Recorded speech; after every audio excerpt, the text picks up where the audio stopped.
तेरा शहर मदीना घुमसा लादीद जनाब दे रोजे को कुर्बान थिसा घर झुमसा दुख टल वेसन दर्द आलम सारे जड जाली पाक को चुमसा आजाद मन दी छात लेकर चादर ताड़ तो शमसा।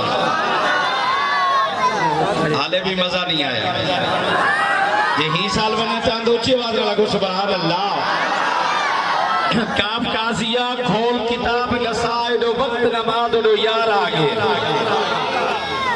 हाँ जी मौला कायनात अलीउल मुर्तज़ा शेर खुदा मेरे नबी ने फरमाया कि अली मैं आराम करना चाहता हूँ। ये कोई आराम का वक्त नहीं था लेकिन एक मोहब्बत है। अलीउल मुर्तज़ा ने अर्ज की कि या रसूल अल्लाह अली की गोद हाजिर है। अब अली वाले सुभान अल्लाह कहेंगे, हर बंदा ना कहे। अगर कोई बीमार है तो वो ना कहे, कहीं ऐसा ना हो कि बीमारी ज्यादा हो जाती। मेरे आका ने अली की गोद के अंदर सिर रखा, हुजूर आराम फरमा रहे हैं।